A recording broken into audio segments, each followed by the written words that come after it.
Semana passada, quantos estiveram aqui semana passada? É uma parcela considerável.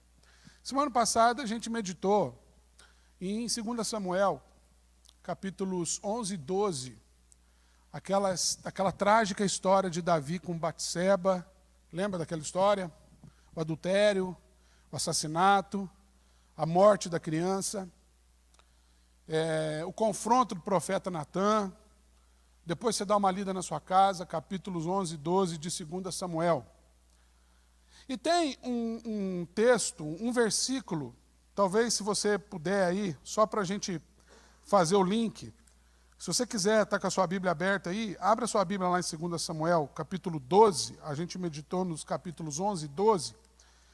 Mas no capítulo 12, no versículo 16, tem um versículo aqui que é, para mim, um dos versículos mais importantes de toda essa história, de todos desses dois capítulos aí. No capítulo 16, só para você entender aqui o momento, o profeta Natã tinha acabado de confrontar Davi quanto ao seu pecado, e ele veio e Davi se arrependeu, Davi se percebeu pecador, e aí veio uma sentença, né? Veio uma consequência. O profeta Natã falou, olha, o Senhor te perdoa, mas o filho que nascer dessa relação, desse pecado, fruto desse pecado, vai morrer. Ou seja, Deus já havia dito, a criança vai morrer. E no versículo 16, a gente lê o seguinte, buscou Davi a Deus pela criança, jejuou Davi e vindo passou a noite prostrado em terra. Davi sabia que a criança ia morrer. Davi sabia que teria uma consequência do seu pecado. Mas durante esse tempo, esse versículo esconde uma oração que Davi fez, que é o texto que a gente vai meditar nessa noite. Então foi justamente nesse momento, quando Davi estava ali, trancado, e se você ler dali para frente, você vai ver que Davi ficou mesmo enclausurado durante alguns dias, enquanto a criança estava doente. E nesse tempo, Davi escreveu uma canção. Como era próprio de Davi, ele escreveu uma canção de quebrantamento. Ele escreveu uma oração. E qual foi essa oração? O Salmo de número 32. E eu queria convidar você para abrir comigo lá o Salmo 32, que é o texto que a gente vai meditar nessa noite. Salmo 32.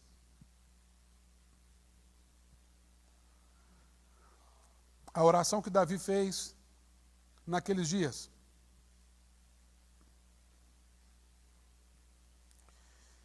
O Salmo 32 diz assim, bem-aventurado aquele cuja iniquidade é perdoada, cujo pecado é coberto. Bem-aventurado o homem a quem o Senhor não atribui iniquidade, e em cujo espírito não há dolo.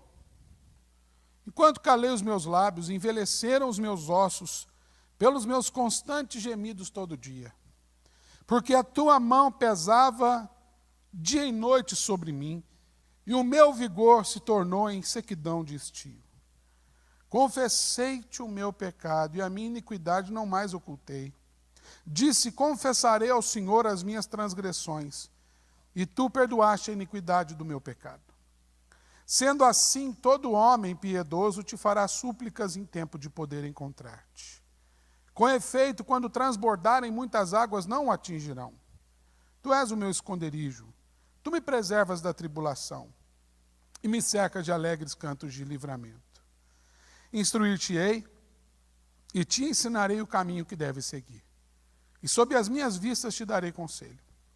Não sejais como o cavalo ou a mula, sem entendimento, os quais com freios e cabrestos são dominados, de outra sorte não te obedecem.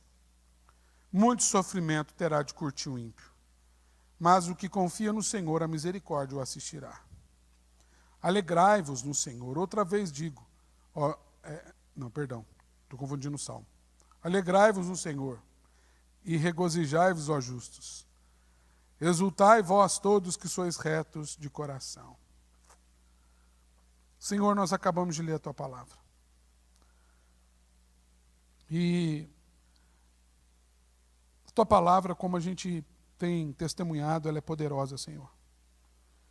E ela pode fazer muita coisa na nossa vida, ela pode penetrar tão profundo. Aliás, ela consegue alcançar lugares dentro de nós que nem nós sabemos que existem. E quando isso acontece, geralmente é um processo muito doloroso. Mas é uma dor necessária.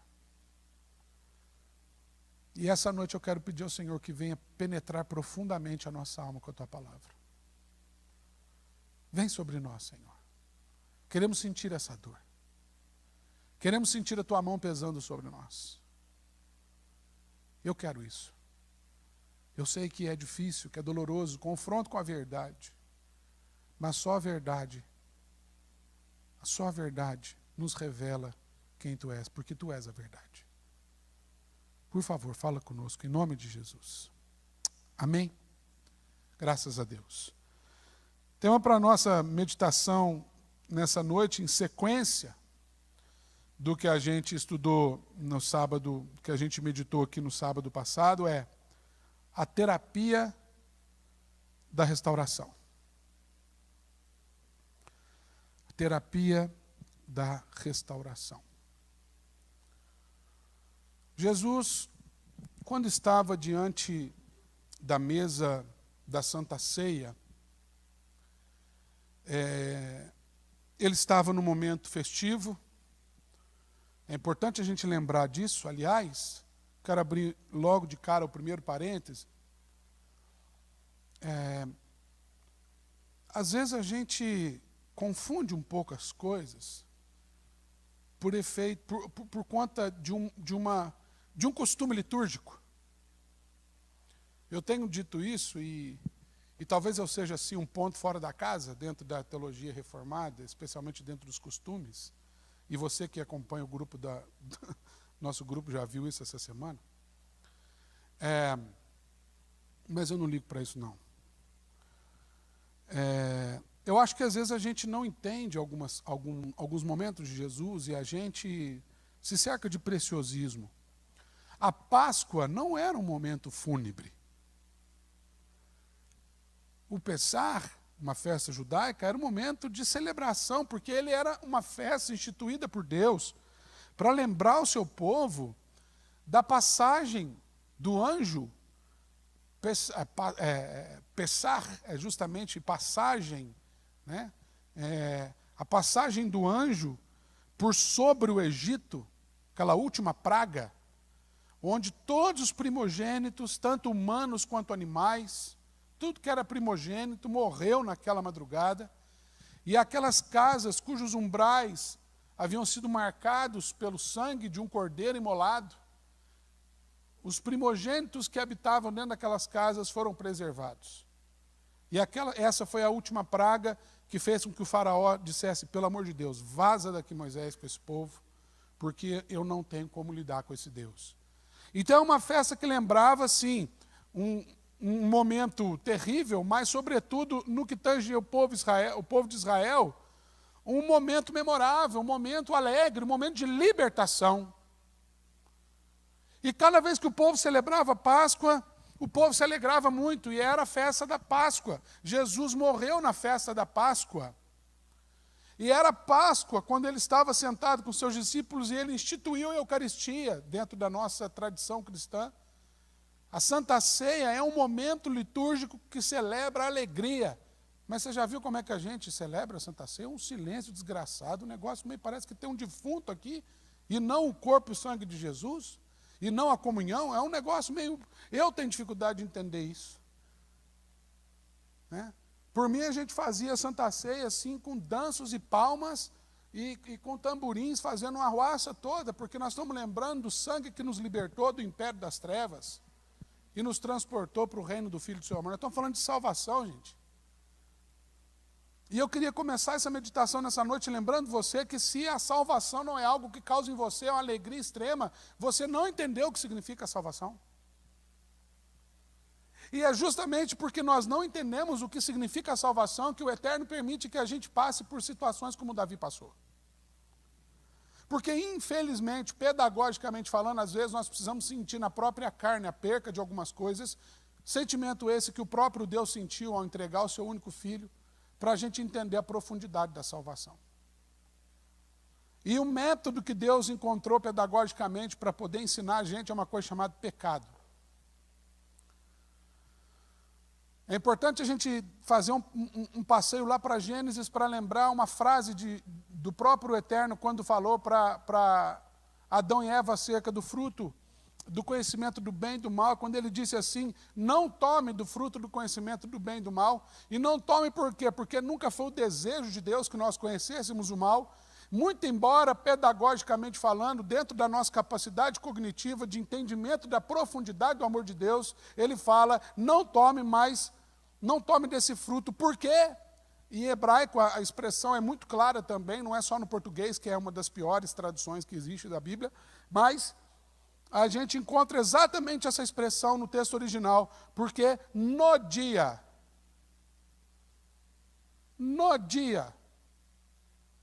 Ba-ayom, está lá em hebraico, no dia em que dele comerdes, certamente morrerás. Deus havia preparado esse momento. Uau, que heresia, pastor.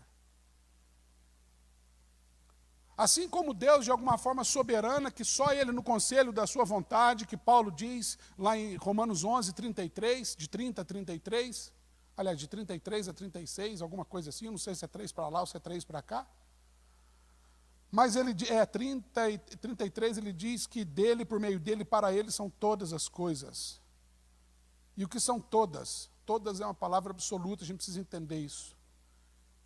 Significa que o tratamento de Deus na nossa vida inclui momentos de júbilo e de alegria intensa, mas também o tratamento de Deus na nossa vida inclui momentos amargos, terríveis, pesados, dolorosos. Porque tudo vem dele, tudo volta para ele.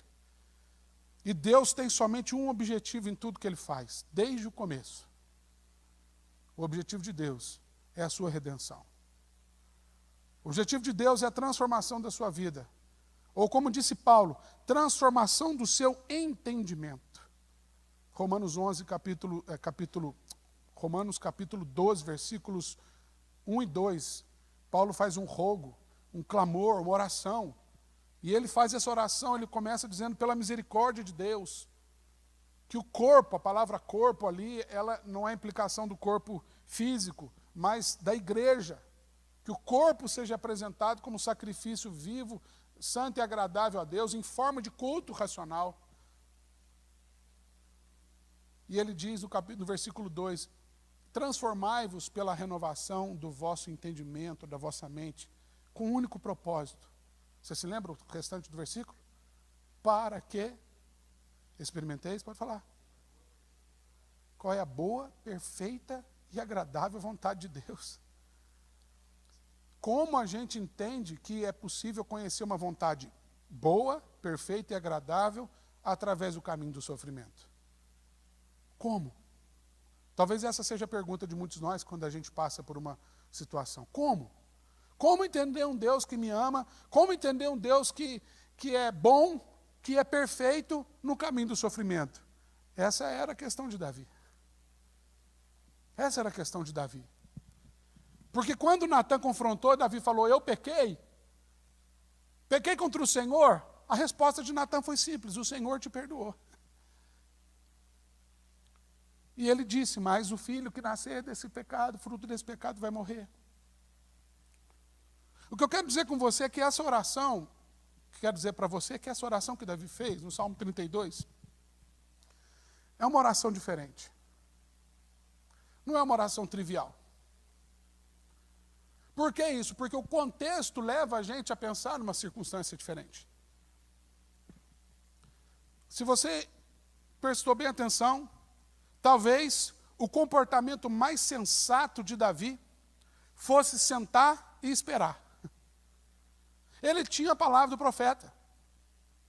Ele tinha a sentença de Deus. Essa criança vai morrer. Talvez Davi pudesse assim, começar a partir desse momento, desprezar a gestação daquele menino ou daquela menina, não sei exatamente, a Bíblia aqui não é clara em dizer isso para nós. E ele tinha um respaldo bíblico, um respaldo do Eterno, Davi, por que você não ama essa criança? Essa criança vai morrer. Se eu me apegar a ela, eu vou sofrer. A Luciana acabou, a Luciana Cipelli, nossa missionária que trabalha com o departamento infantil, acabou de voltar de uma viagem lá de Moçambique, e ela relatou para a gente que uma das coisas que mais chocou a Luciana é por conta da alta taxa de mortalidade infantil. Naquele país, os pais só se apegam às crianças a partir dos 4 anos de idade. A Isabela, minha filha, tem 5 anos de idade, José tem 4 meses. Fez 4 meses no aniversário da nossa igreja, semana passada. Eu fico pensando como não amar os meus filhos. Acho que ninguém aqui, além de nós, é pai, mas enfim, tem ali. Cadê sua mãe? Já foi, Chica? Mas eu não consigo enxergar mais pai e mãe aqui, pelo menos que eu saiba, né? Mas, assim, é uma coisa louca que a gente não consegue imaginar a nossa vida com filhos. Cadê os casados, recém-casados? Gi, Léo, Amanda e Mozão, quem mais? Recém-casado, tem mais recém-casado? Não, por enquanto não. Então, a gente não consegue, não é verdade, a gente não consegue imaginar a nossa vida com filhos. E depois que eles nascem, a gente olha e fala assim, como que eu vivi sem eles esse tempo todo? É um negócio louco. Mas naquele país, eles não se apegam emocionalmente às crianças por conta dessa alta taxa de mortalidade, justamente para não sofrer tanto com a morte da criança. Que situação miserável. Que situação trágica. E talvez Davi pudesse considerar esse momento como algo parecido. Ele sabia que a criança ia morrer. E assim como esse raciocínio nos revela, a gente muitas vezes se comporta assim. E eu quero dizer para você, na segunda heresia da noite, que a gente precisa aprender a ser perseverante, mesmo quando a gente tem uma sentença contra nós. E isso é bíblico. Às vezes o fato da gente saber, por exemplo, que o pecado, isso é muito claro para nós, a Bíblia diz em Romanos que o salário do pecado é a morte. E aí você tem uma escolha, você se vê como pecador, você pode esperar a morte chegar. E dizer, não tem nada para fazer. Mas assim como esse versículo diz que o salário do pecado é a morte, no mesmo versículo diz que o dom gratuito de Deus é a vida eterna em Cristo Jesus. E Davi, sem conhecer esse texto de Paulo, ele se comportou dessa forma, porque mesmo sabendo que o salário do pecado para aquela criança era a morte, Davi buscou a Deus por aquela criança. Porque o seu coração estava em Deus. E porque Davi se propôs a viver um processo que eu estou chamando aqui nessa noite de terapia da restauração. E essa terapia da restauração me ensina pelo menos 5 lições para encher uma mão, e eu quero compartilhar com você dessas lições. A primeira delas, os 2 primeiros versículos do Salmo, queria que você acompanhasse comigo, eu vou tentar ser expositivo agora. Diz assim, bem-aventurado aquele cuja iniquidade é perdoada. Eu queria que você anotasse essas 2 palavras, iniquidade perdoada, cujo pecado é coberto. Bem-aventurado o homem a quem o Senhor não atribui iniquidade, em cujo espírito não há dolo, ou dolo. Não sei se é dolo, se é dolo. Alguns falam dolo, outros falam dolo. Não importa se é dolo, se é dolo. Mas a lição é, quebrantamento estabelece contrastes espirituais. O quebrantamento estabelece contrastes espirituais. Só é possível compreender uma bem-aventurança, a bem-aventurança do perdão, àquele que compreende a gravidade do seu pecado. Enquanto você não perceber que o pecado é uma coisa grave, e que o pecado traz graves circunstâncias na sua vida, você não vai se dar conta do amor de Deus. É por isso que Deus não queria com a gente uma relação mecânica, desde o princípio foi assim. Se Deus quisesse manter com a gente uma relação mecânica de mera, e desculpa usar essa expressão, não estou querendo diminuir essa prática espiritual, mas de mera adoração, bastavam-lhe os anjos.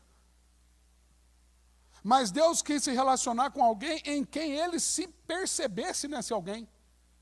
E esse é o grande diferencial da criação da humanidade.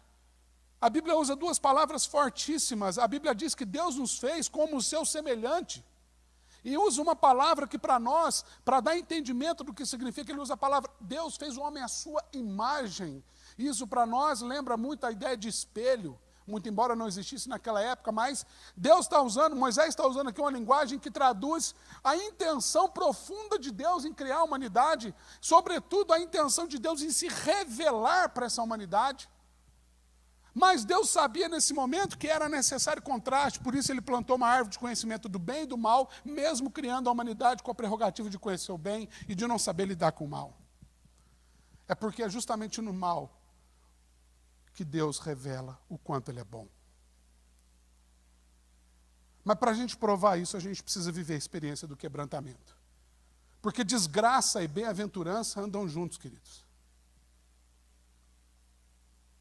Se a nossa vida é só bem-aventurança, está faltando desgraça. Desculpe ser franco com você.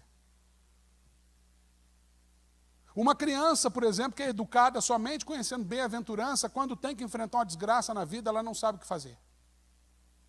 Porque ela sempre teve de tudo, ela sempre foi protegida de tudo. E eu confesso que eu sou tentado a isso. Às vezes meu filho espirra e eu já acho que ele tem que ir para a UTI.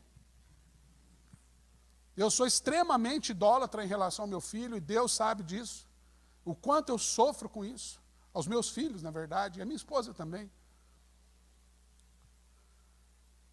Mas é justamente nessa desgraça que Deus revela a sua bem-aventurança, e Davi aprendeu isso. Ele está falando de si mesmo, ele está falando, olha, a misericórdia do Senhor revela a minha podridão, ao mesmo tempo que revela o seu profundo amor.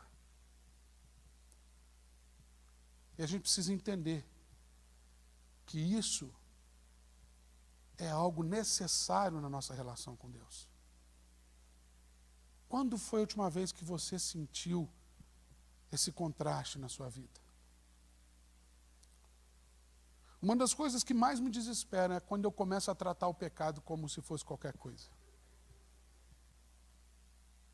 É quando aquele pensamento herege, e desculpe aqui falar assim, mas aquele pensamento herege hipercalvinista vem para a minha cabeça dizendo assim, o Senhor já perdoou todos os meus pecados, então esse aqui vai ser só mais um. Isso é coisa do demônio, irmãos. Não é de Deus, não.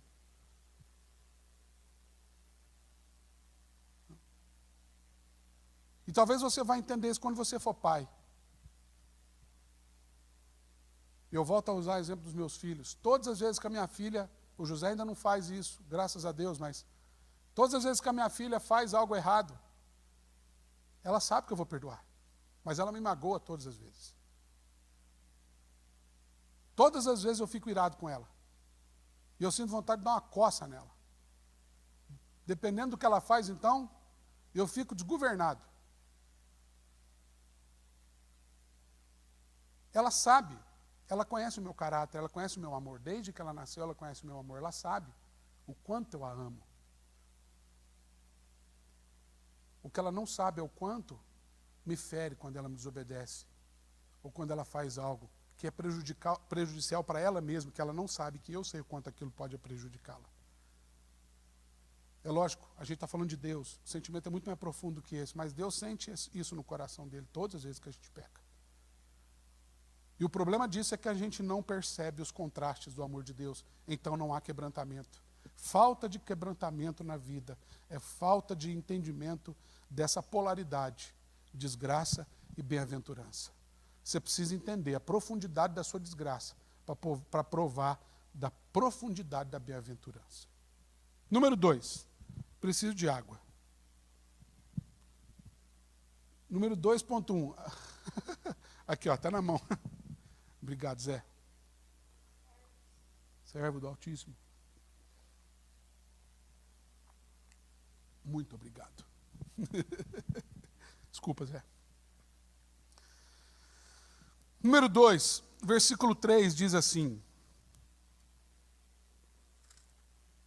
enquanto calei os meus pecados, envelheceram os meus ossos pelos meus constantes gemidos todo dia. O pecado não só mancha a nossa reputação, mas causa graves feridas espirituais, emocionais e físicas. Davi ficou doente. Eu não sei exatamente, talvez o Zé possa me ajudar a interpretar aqui, fazer um diagnóstico, mas a verdade é que o cara sentia dor nos ossos. Você consegue enxergar isso nesse versículo? Os meus constantes gemidos todo dia. Talvez alguém fosse lá espiar, e a gente vai ler nos versículos lá de 2 Samuel capítulo 12, ali que eu falei 16. Se você ler em diante, você vai ver que os servos de Davi chegavam na porta para ver se Davi ia comer alguma coisa, e o que eles encontravam era um homem gemendo. E eles ficavam tão constrangidos com aquela cena que eles não conseguiam, assim, bom, se a gente chamar ele para comer, talvez ele... Davi não está bem. Davi está doente, Davi está sofrendo. E qual era o motivo do sofrimento de Davi? Era o pecado. E a gente está achando que pecado só mancha a nossa reputação, a gente está achando que pecado tem a ver com a nossa integridade moral, tem a ver com a nossa altivez espiritual, tem a ver com a nossa pseudo-santidade, porque nos falta entendimento a respeito disso. Por isso, pseudo. Eu quero lembrar você de um texto da Palavra do Senhor, um pouquinho para frente do Salmo, em Marcos, o versículo 37, dá uma olhadinha lá no capítulo 53 de Isaías. Você entendeu o que significa pecado? Isaías 53, a partir do versículo 2, ele está falando de Jesus. Quase 500 anos antes, ele descreve aqui. E ele fala assim, porque foi subindo como renovo perante ele, e como raiz de uma terra seca. Aí agora a gente vai quebrar aquele quadro, desculpa, com todo respeito, mas aquele quadro romano de Jesus, que Jesus parece mais um modelo, gospel, né? De olhos azuis, cabelo assim, aquele Jesus, que a gente se apaixona por aquela imagem, mas aqui diz, não tinha aparência nem formosura. No português, era feio que dava dó. Olhámo-lo, mas nenhuma beleza havia que nos agradasse. Sabe que nenhuma beleza, não tinha nada em Jesus que fosse bonito. Nada. Você olhava para ele, era um zóio torto, vesgo, nariz de batata, boca torta, cabelo ruim. Tudo que você imaginar aí que é parâmetro de feio para você, assim era Jesus.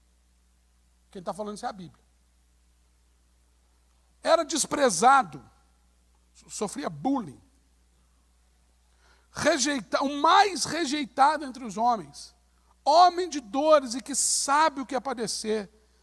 E como um de quem os homens escondem, era o tipo de gente que era tão feio que o povo olhava e ele esconde, o povo fingia que não via.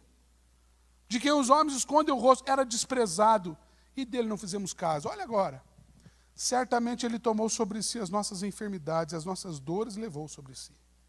Nós o reputávamos por aflito, ferido de Deus e oprimido, mas ele foi traspassado pelas nossas iniquidades, e moído, traspassado pelas nossas transgressões e moído pelas nossas iniquidades.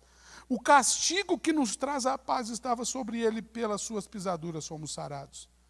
Todos nós andávamos desgarrados como ovelhas, cada um se desviava pelo caminho, mas o Senhor fez cair sobre ele a iniquidade de todos nós. Você precisa entender aqui, queridos, é que as feridas causadas pelo pecado foram tão graves que não havia um ser humano capaz de suportar, e nem mesmo Deus suportou. Terceira heresia, pode anotar aí. Jesus morreu. E isso é totalmente antagônico à realidade revelada sobre Deus. Como que Deus pode morrer? Morreu. E morreu por quê? Sabe quando você vai evangelizar alguém que você fala que assim, você sabia que Jesus morreu pelos seus pecados? Você fala isso com alegria, né? Eu tenho uma verdade maravilhosa para contar para você. Jesus morreu pelos seus pecados. Aleluia. Você não sabe o que você está falando. Você devia falar isso chorando. Aliás, você devia estar até hoje chorando a morte de Jesus. A dor e a ferida, a gravidade do pecado foi tão grande que levou Deus à morte. Tudo bem, abre parênteses, isso é uma discussão de teologia Há muito tempo se fala sobre a morte de Deus. Isso é título, inclusive, de um livro. Mas não estou falando de teologia, estou falando de vida real. Jesus morreu. E você, a maior prova de que o pecado mata é que você fica doente e morre, seu corpo tem prazo de validade. E você não foi criado para morrer. O pecado mudou a sua natureza, você precisa entender isso. O pecado gerou algo que biologicamente não existia. A falência celular não existia. Deus nos criou eternos. É por isso que Ele vai nos dar um corpo eterno, porque a gente não é alma penada. A gente precisa de um corpo, para ser quem a gente precisa de um corpo. Mas esse corpo não suporta. E Davi ficou doente por conta do seu pecado. E aqui, a origem do termo usado aqui pelo salmista, a palavra pecado, do hebraico chatá, dá uma ideia que tem a ver aqui com causar ou sofrer algum dano, prejuízo, maldade ou ferida. Isso significa que toda restauração precisa passar pela relação. Não existe pecado abstrato. Todo pecado tem a ver com alguém, ainda que seja só com Deus. Mas todo pecado tem a ver com alguém. Cobiça a mulher do outro, mente para o outro, mata o outro, tem a ver com alguém. Aí sabe o que a gente faz? A gente vai e pede perdão para Deus pelo mal que eu fiz pelo outro. Como assim? Deus vai falar assim, como assim? E o outro? A gente acha que perdão de pecado é algo abstrato. A gente acha que chegando a Deus e falando assim, Deus, hoje eu cobicei todas as meninas lá da igreja. Como eu não sou casado, então não é adultério, é fornicação. Fornicação é mais leve. Então, Deus, o Senhor me perdoa. Vamos supor que Deus vai te levar a sério hoje. Quando você chegar em casa, hoje à noite, antes de dormir, você que é crente, gospel, você vai fazer a sua oração e vai confessar os seus pecados. Aí Deus vai falar, beleza, só que você só vai dormir depois que você ligar de um por um para quem você prejudicou e vai pedir perdão para aquela pessoa. E aí? Sabe por que a gente não faz isso? Porque a gente acha que basta a confissão abstrata. A confissão para a parede. Eu não estou querendo menosprezar a oração de confissão. Eu estou querendo dizer para você que gente cura gente. Que remédio para pecado é restauração das relações. Eu só paro de cobiçar a mulher do meu próximo, usando esse exemplo, quando eu começar a vê-la como alguém semelhante a mim. Passivo dos mesmos erros, mas também das mesmas carências e dos mesmos cuidados. Quando eu saio, às vezes, com a minha esposa na rua, eu fico vendo se os caras estão olhando para ela torto. Mas eu olho torto para a mulher de todo mundo que passa. Que hipocrisia é essa? O que eu não quero para minha esposa, eu não devia querer para a mulher do outro. Pecado exige restauração de relação, gente. Pecado não é só questão de mancha de reputação, não. É necessário que haja restauração de relacionamento. Foi por isso que Davi, depois que a criança morreu, depois que cumpriu cabalmente a sentença, a primeira coisa que Davi fez foi tomar um banho, lavar o rosto, cuidar de si, passar um perfuminho e chegar em Batseba agora com dignidade. Com dignidade. É um outro homem aqui. E a prova cabal de que era outro homem é que o próximo filho que eles tiveram, o Senhor o amou. Salomão significa aquele a quem o Senhor amou. Antes, uma criança era sentença pelo pecado, mas a segunda criança foi herdeira do trono.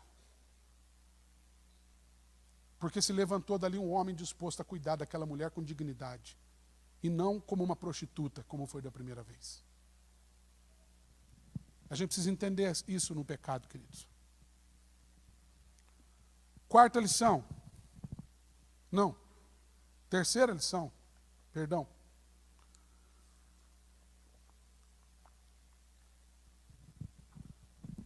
Versículo 4 a 6 diz para a gente assim, lá do Salmo.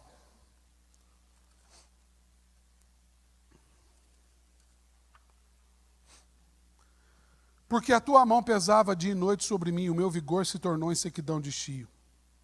Confessei-te o meu pecado e a minha iniquidade, não mais ocultei. Disse, confessarei ao Senhor as minhas transgressões, e tu perdoaste a iniquidade do meu pecado.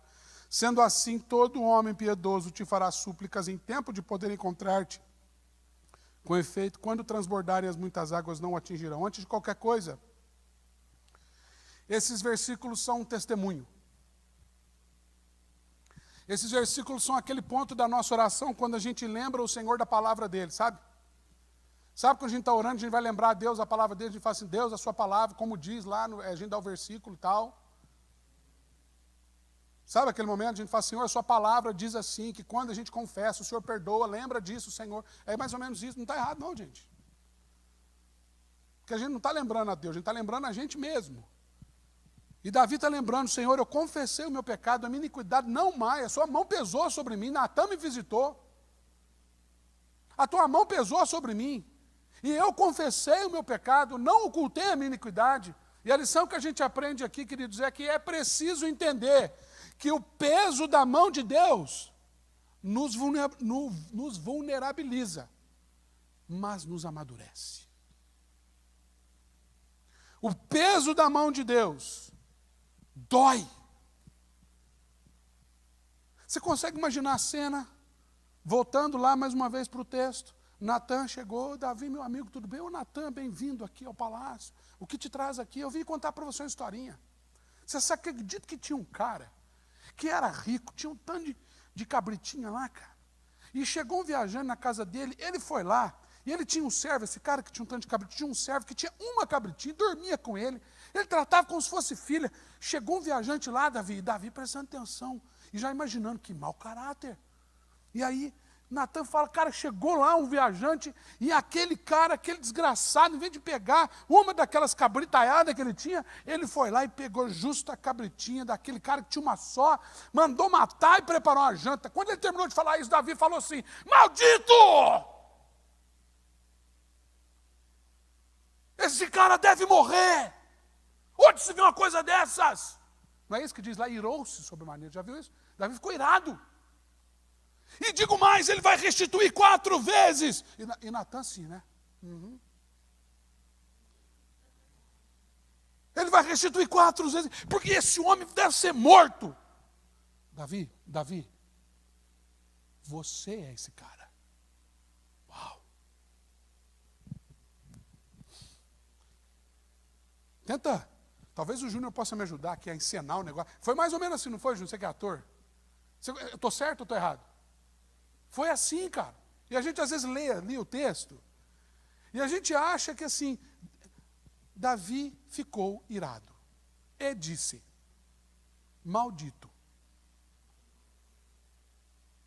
Cara, se eu estou olhando para Isabela, a primeira coisa que ela vai falar assim, papai, o que é maldito? Como é que eu vou explicar que é maldito? Eu vou falar assim, maldito! Aí ela, é isso. É grave o negócio. E Davi está falando, sua mão pesou. Quando eu ouvi Natan falando, você é um homem. Imagina, a ficha, pum! E ele começa, talvez, a se lembrar do corpo de Urias, ou imaginar o corpo de Urias sendo esfaqueado, sendo mutilado na frente da batalha. Talvez aquelas cenas dele tendo prazer com Batseba e aquela mulher talvez virando o rosto enquanto ele praticava relação sexual com ela. Ele começa a enxergar tudo aquilo. E ele começa a perceber como que eu fui capaz de fazer isso com a família de um cara que me honrava. Meu Deus, quem sou eu? Davi sentiu o peso da mão de Deus. E a gente precisa entender que o peso da mão de Deus, ele dói, mas ele é necessário. Porque como a gente disse lá no primeiro argumento, quebrantamento gera contrastes espirituais. Romanos capítulo 5, de 3 a 8, se você quiser dar uma olhadinha, ajuda a gente a entender melhor essa sequência aqui, que Paulo escreve aos Romanos. Romanos 5, se você quiser só ouvir, não tem problema não. Ele diz assim, de 3 a 8, E não somente isso, mas também nos gloriamos nas próprias tribulações, sabendo que a tribulação produz perseverança, a perseverança, experiência, e a experiência, a esperança. Ora, a esperança não confunde, por quê? Porque o amor de Deus é derramado em nosso coração pelo Espírito Santo que nos foi outorgado, porque Cristo, quando nós ainda éramos fracos, morreu a seu tempo pelos ímpios. Ele lembra a gente da sentença de morte. Ele estabelece um contraste. Ele acaba de falar de esperança. Olha que coisa bonita. Ele fala assim, ó, porque a tribulação produz perseverança, a perseverança gera caráter aprovado, né? A experiência é esperança. E a gente, porque Cristo morreu. A esperança só existe porque Cristo morreu. A mão pesa para gerar maturidade. E se você não tem sentido o peso da mão de Deus na sua vida, você precisa sentir. Porque senão você vai continuar nessa vidinha.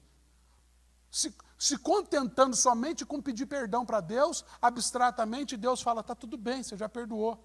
E aí quando a criança vai morrer, você senta e espera ela morrer. Está tudo certo. Só que você vai ficar fadado a viver essa vida, esse estilo de vida, o resto da sua vida. Pequei, peço perdão, tenho perdão. Morre a criança. Pequei, peço perdão, tem perdão, morre. Quantas crianças vão precisar morrer na sua vida para você amadurecer? Quantas crianças vão precisar morrer para que você cresça na sua relação com Deus? Simbolicamente falando. Pecado produz sofrimento. Sofrimento precisa nos levar ao quebrantamento. Quebrantamento é o que gera confissão. E a confissão produz perdão. E o perdão produz maturidade. E a maturidade produz conhecimento de Deus. Só conhece a Deus quem vive esse processo. Esconder pecado, gente, é coisa de gente ferida. É coisa de gente ferida. Eu ouvi uma mensagem essa semana de um pastor que eu ouço muito. E ele contou uma história de que ele, num culto lá na igreja dele, um momento de um culto especialmente organizado para ser um culto de restauração, e esse pastor tomou coragem pela primeira vez, e única vez na igreja dele, uma igreja grande, ele resolveu falar da vida dele. E ele falou que ele é órfão de pai, ele falou sobre a vida dele com a mãe dele, com as irmãs dele, contou a história dele, um lado da história dele, que segundo ele, assim, era muito duro para ele falar a respeito disso. E ele conta que no dia seguinte ele recebeu um e-mail de um irmão da igreja. E ele, nesse e-mail o irmão criticava ele pesadamente, falando palavras pesadas em relação àquela confissão dele, que segundo ele usa essa expressão, que eu fiz no ambiente do confessionário. Um ambiente restrito, de intimidade. Esse cara, ele conta que pegou essa confissão e jogou no ventilador. Aí, engraçado, ele contando que ele fala assim, que quando ele encontrou com o irmão, ele ficou pensando, quando eu encontrar com esse irmão de novo na igreja, eu vou chegar perto dele e dizer, meu querido irmão, e eu vou dar um soco na cara dele tão forte, que ele nunca sentiu na vida, e eu vou gritar, ai! Aí o povo vai achar que ele fez alguma coisa para mim, porque ninguém imagina um pastor batendo no ovelha. Ele conta isso, ele já tinha um plano na mente dele. Até que ele foi surpreendido pela graça de Deus e falou para ele, Deus falou para ele no coração dele o seguinte, que todas as vezes que alguém vem nos ferir, ao ouvir as nossas feridas, é porque aquelas pessoas têm feridas profundas na alma. Todas as vezes que a gente apanha de graça de alguém, é porque esse alguém está pedindo socorro. E eu entendi isso na minha vida. Porque gente ferida é gente que esconde pecado, ou vice-versa. E assim como todo pecado, assim, esse processo que eu quero dizer, todo pecado ele gera ou ele é produto, é fruto de um trauma. E aí aqui eu imagino Davi. Davi aqui é o seguinte, ele se a gente lembrar um pouco da história dele, a gente vai ver que Davi sofria de excesso de vaidade, e esse foi um dos pontos do sermão de sábado passado. Davi sofria de excesso de vaidade, que na verdade é a falsa sensação de poder. Vaidade é quando a gente constrói uma realidade em torno da gente para se proteger, falsa sensação de poder. Mas o que a gente não lê nas entrelinhas ali, é que Davi, se você ler a história de Davi, você vai se lembrar que Davi cresceu e assumiu o trono de Israel sob a pressão de provar que ele era capaz. Sabe por quê? Porque quando o profeta Samuel foi na casa de Davi, os seus pais se esqueceram dele, seus irmãos se esqueceram dele. É como se eles estivessem dizendo, esse piazinho de nada, é ele que Deus escolheu. O próprio profeta menosprezou. Porque quando o profeta vê, vindo o primeiro irmão de Davi, o mais velho, ele fala, nossa, Deus é bom de escolha, olha que rei impecável. E ele passa. E o profeta, ué. E vem outro, e vem outro, e vem outro. Acabaram os seus filhos? Ele pergunta para Jessé. Acabaram.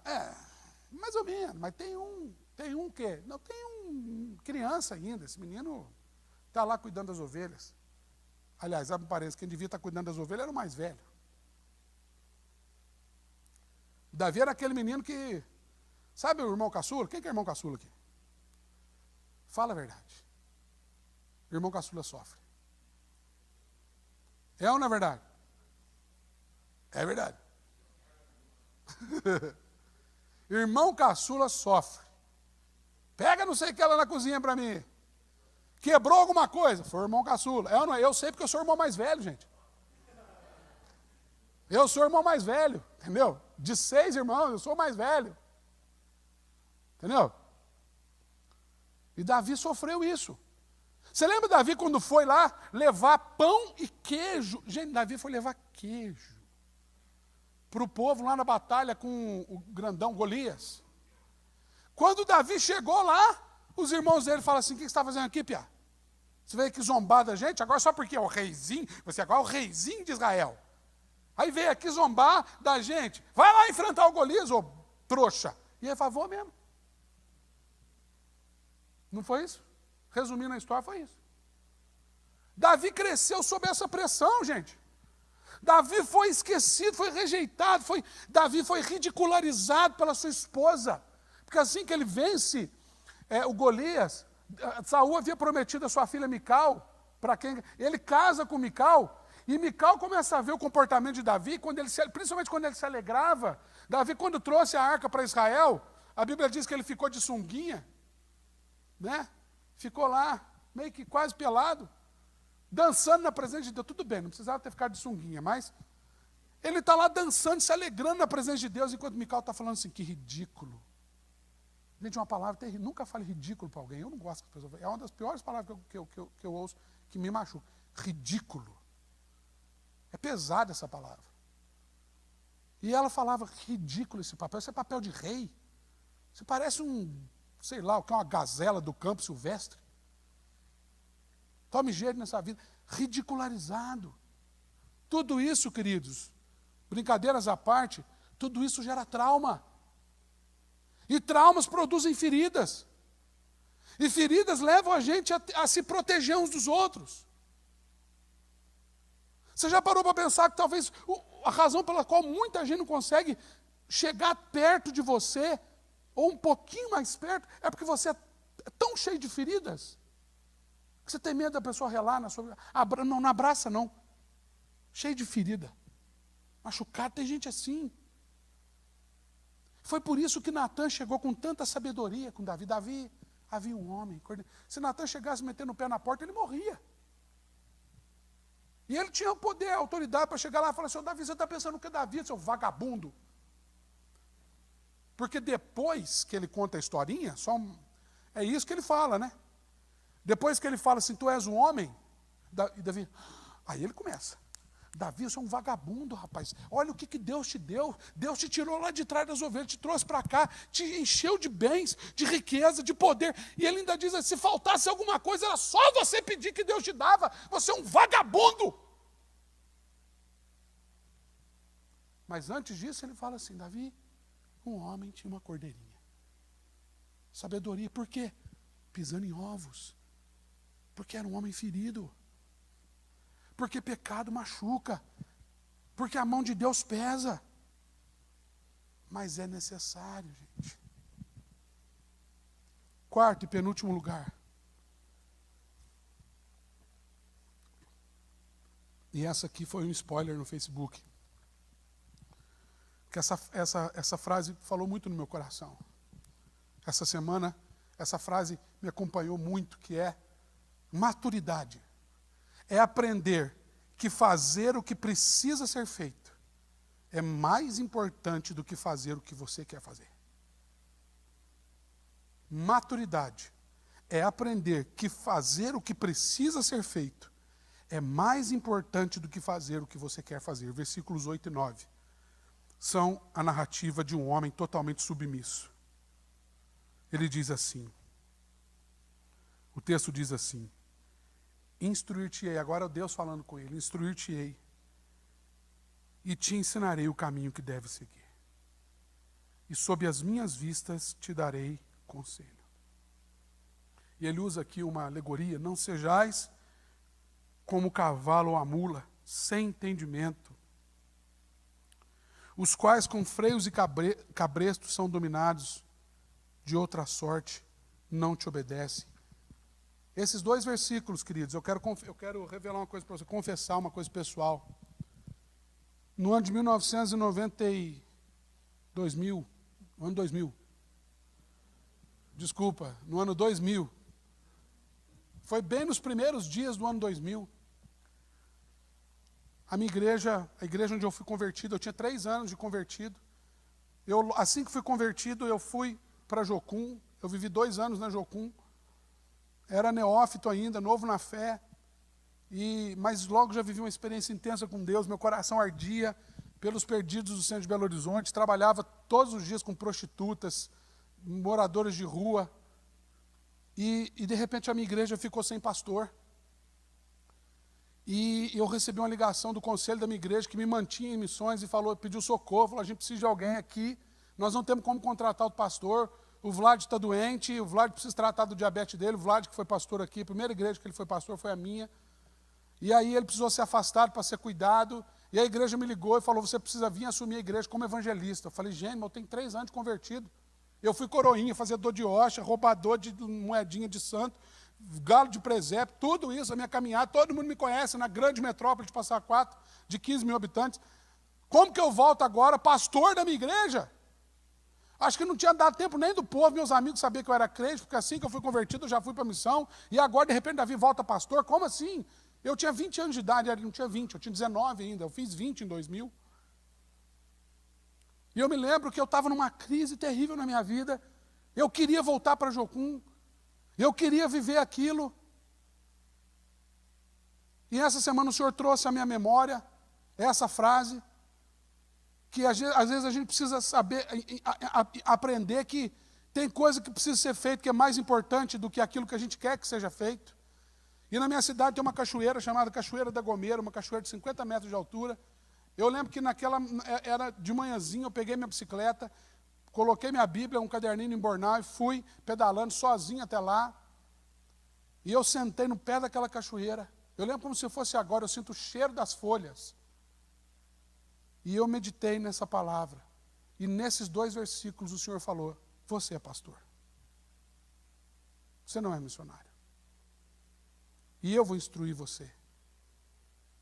Eu vou ensinar você a ser pastor. Davi aqui nessas palavras, segundo os comentaristas desse texto, dizem que ele estava se lembrando do tempo que ele foi pastor.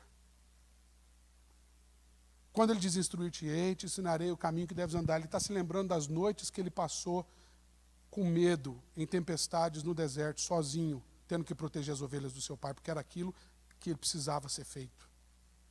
Talvez Davi quisesse sair dali correndo para os braços da sua mãe, que ele era adolescente, mas ele tinha uma responsabilidade para cumprir. E ele ficou lá. E Davi se lembra dessa instrução, por isso ele usa essa... A Bíblia fala que isso aqui é o hebraísmo, é uma espécie de uma gíria, uma espécie de O hebraísmo é uma espécie de um ditado popular, pode ser um ditado popular, pode ser uma gíria em hebraico. E ele diz, não seja como o cavalo, uma mula, que com cabreço são dominados. E aqui me veio uma frase que eu me lembrei lá daquela época, cavalo manso não é cavalo amansado não é cavalo manso, mas é cavalo que permite ser montado e conduzido. Tem muito cavalo que continua sendo bravo, mas ele é amansado. Quando alguém monta ele permite. Ele permite ser conduzido. Ele continua sendo brabo, mas ele está amansado. E Davi aqui, com toda a sua ira, contra si mesmo talvez, com toda a sua amargura, com todo o peso, Davi sabia que tinha algo que precisava ser feito naquele momento. E o que precisava ser feito aqui era cuidar de Batseba. Era levantar a cabeça naquela situação caótica. Era assumir de volta o seu lugar. Os comentaristas dizem que desse ponto do Salmo, desse finzinho do Salmo para frente, na verdade, dos pouquinhos versículos antes, quando ele diz, confessei-te o meu pecado, talvez os comentaristas, isso é uma hipótese, dizem que foi mais ou menos nessa altura da oração, ou mais ou menos nesse momento da oração, que Davi recebe a notícia de que o filho morreu. Porque muda.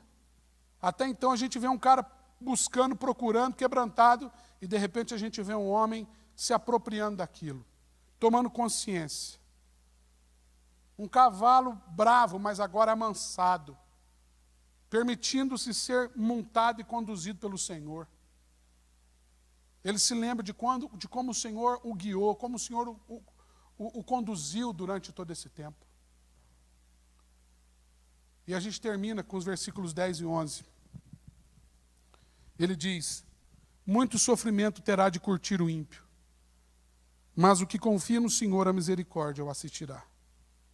Alegrai-vos no Senhor, e regozijai-vos, ó justos. Exultai, vós todos os que sois retos de coração. No começo do Salmo, um homem confessando o pecado. Um homem destruído. No final do Salmo, um homem se vendo como justo. Um homem se vendo como alguém de coração reto.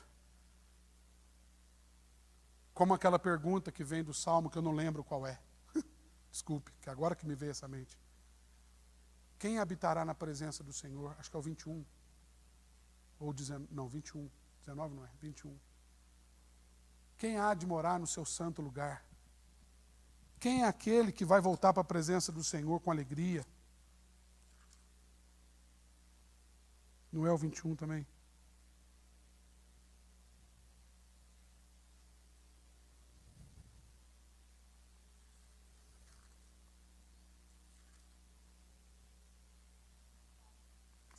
Obrigado, Amanda.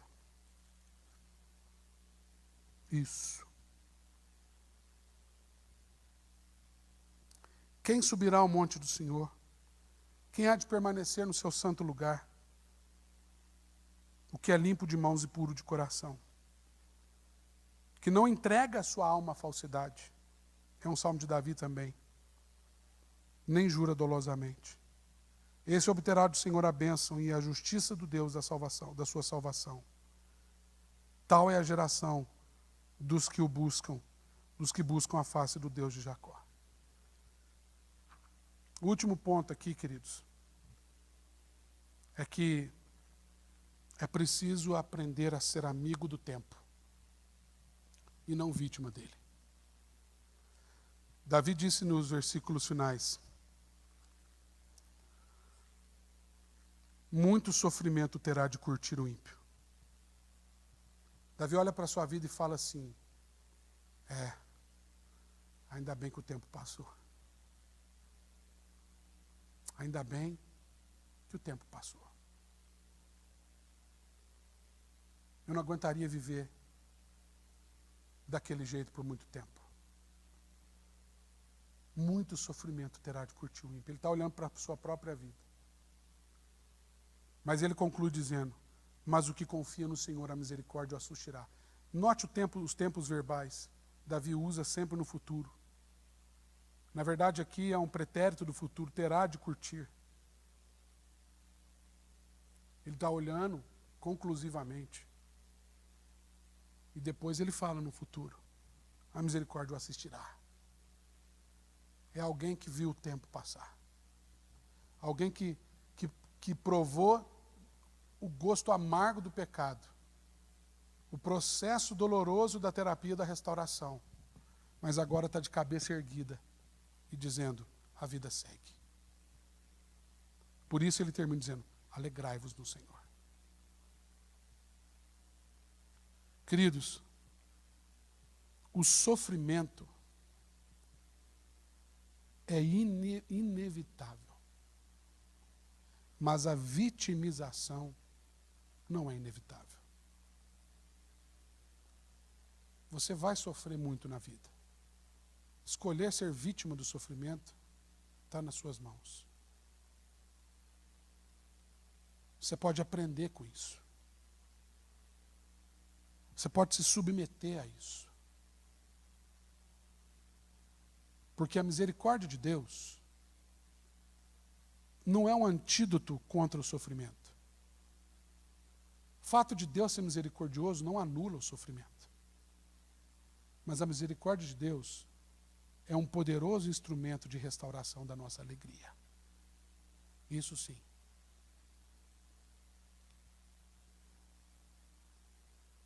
É quando a gente olha e fala assim: esse tempo é necessário. Eclesiastes capítulo 3 diz que há tempo para tudo. Tudo. Lembre-se, tudo é uma palavra absoluta. Tudo implica coisas boas e coisas ruins. Por isso ele estabelece contrastes. Lembra do quebrantamento? Tempo de nascer, tempo de morrer, tempo de se alegrar, tempo de se entristecer, tempo de saltar de alegria, tempo de encontrar, tempo de perder. E quando a gente começa a ser amigo do tempo, a gente percebe que o tempo trabalha a nosso favor. Na releitura de Paulo, de um texto de Isaías, ele diz que nem olhos viram, nem ouvidos ouviram, jamais penetrou no coração humano o que Deus tem preparado para aqueles que o amam. Eu gosto mais da versão de Isaías, que diz: desde a antiguidade não se viu, nem se ouviu falar de um Deus que trabalha para aqueles que nele esperam.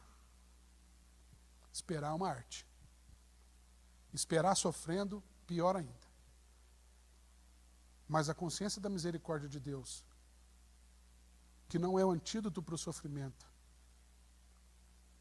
é o que traz o lampejo de alegria no meio de uma história caótica. E faz com que um homem assassino, e desculpe a palavra, desgraçado pela própria história, ser aquele que a Bíblia diz que é um homem segundo o coração de Deus. E eu termino hoje com o começo do sermão de sábado passado. Como pode um homem assim ser chamado de um homem segundo o coração de Deus? 2 sábados meditando naquela história para entender que Deus simplesmente espera de nós quebrantamento, sinceridade, honestidade. O resto quem faz é Ele. Aliás, Ele fez um caminho para nós. Ele é que traçou esse caminho de misericórdia. Ele é que se identificou dizendo: eu sou o caminho, e a verdade, e a vida. Ninguém vem ao Pai senão por mim. Ele fez um caminho para nós, por onde a gente jamais poderia ir. Davi jamais poderia voltar para o trono, erguer a cabeça, recuperar a sua integridade diante do povo, para seguir governando Israel, se não fosse pela misericórdia de Deus.